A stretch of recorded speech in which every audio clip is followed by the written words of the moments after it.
మోయాబీలు, షెయిరు నివాసులనే 3 గుంపుల ప్రజలు. వారి గురించి రాయబడింది ఆ గొప్ప సైన్యము. ఏ సైన్యమట? గొప్ప సైన్యము ఇశ్రాయేలును పరిపాలిస్తున్నటువంటి యెహోషాపాతు కాలంలో వీరి మీదికి యుద్ధాన్ని ప్రకటిస్తే వీళ్ళు ఏం చేస్తారో తెలుసా? చదవండి, ఆ మాట నేను గుర్తు చేస్తాను. దినవృత్తాంతాల 2వ గ్రంథం 20వ అధ్యాయం 13వ వచనం చదవండి ఒకసారి. యూదావారందరూ తమ శిశువులతోనూ భార్యలతోనూ పిల్లలతోనూ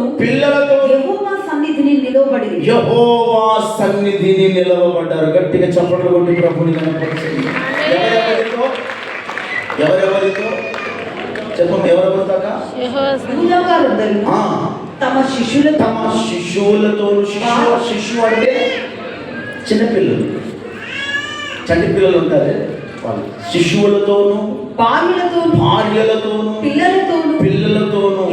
ఒక మాటలో చెప్పాలి అంటే కుటుంబ సమేతముగా దేవుని సన్నిధిలో నిలవబడ్డారు. గట్టిగా చప్పట్లు కొట్టి ప్రభుని కనపరచండి. హల్లెలూయా.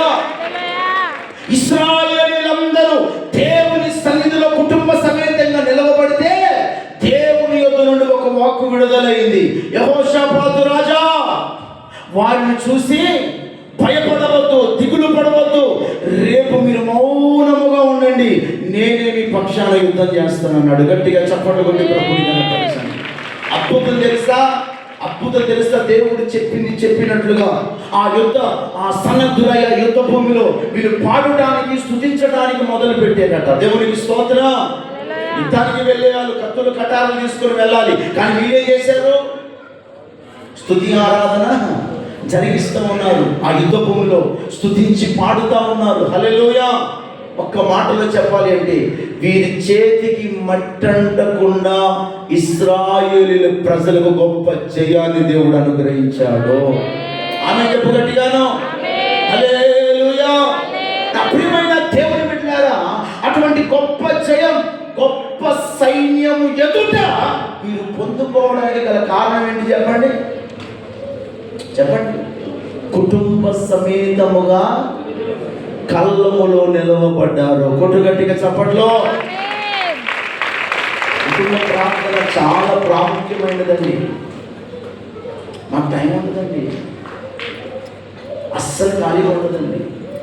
నీకు టైం ఉన్నప్పుడే చేసుకో. సింపుల్. మాకు అసలు టైమే. మీకు సమయం ఉన్నప్పుడే, అవకాశం ఉన్నప్పుడే స్తోత్రం కలుగునుగా. కుటుంబ సమేతంగా నువ్వు దేవుని సన్నిధిలో నిలవబడగలిగితే నీ మీదికి వస్తున్న కీడుకు ఒక ముగింపు కలుగుతుంది, దరిద్రతకు ఒక ముగింపు కలుగుతుంది. హల్లెలూయా. అప్పటికే నష్టం జరుగుతా ఉంది, అక్కడికి రాగానే దేవుడే ఆపివేశాడు. గల కారణం కుటుంబం అంతా ఎక్కడుంది? కళ్ళములో ఉంది. Praise the Lord. ఇప్పటి వరకు వేరు అనుభవాలలో నీ ప్రయాణం కొనసాగిస్తూ నష్టాన్ని అనుభవిస్తూ ఉన్నావు.